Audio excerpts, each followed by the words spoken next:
most of us actually understand that there is a great need to reform the United Nations. It's a common sense the UN is not playing the role which the UN should be playing. How about multilateral relationships? For example, both India and Japan could have played more important roles in the United Nations if they were given the kind of seats or positions that they deserve. Could you please share your thoughts about this and other aspects of any aspect of multilateralism? Thank you very much. Thank you. I mentioned it in passing because it was also something yesterday I discussed in some detail with Minister Kamikawa. Most of us actually understand that there is a great need to reform the United Nations. It's a common sense, I would say, conclusion, because when the United Nations was founded, there were roughly about 50 countries who were members. Today, there are almost 200 countries who are members. So in any organization, if the membership has grown 4 times, the leadership and the decision making of that organization cannot remain the same. And we are seeing today the problem when there is inadequate change. Because if you look today at many of the key issues in the world, the UN is not playing the role which the UN should be playing.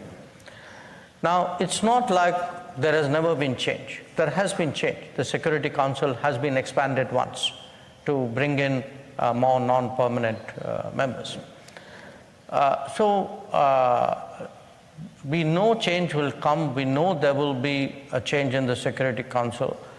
The real issue is, when does it come? How long does it take? And what form will it take? Now, again, even if you look at what form will it take, I think some parts of it are quite obvious. There is not a single African member. There is not a single Latin American member. I mean, Africa is a continent of more than 50 nations, but there's no member.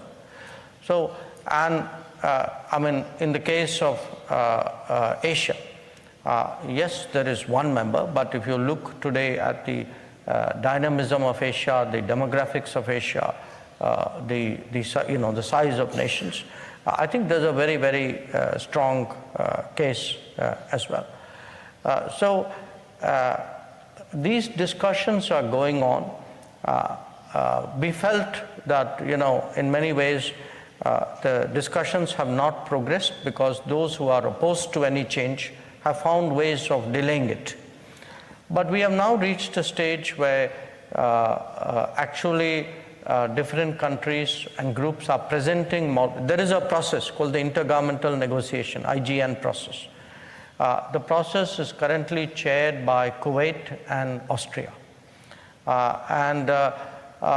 They are today being presented with different models of how such change can happen. The developing countries, the Global South, has presented its model.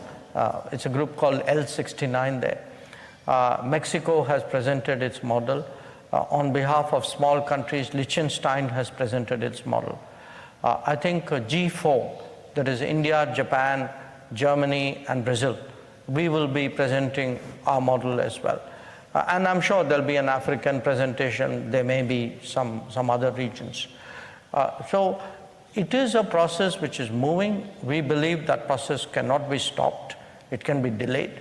But in the good of the world, the sooner it happens, the better it would be. If the most populous countries of the world are kept out, or if some of the biggest resource providers for the UN are kept out, that's not good for the organization.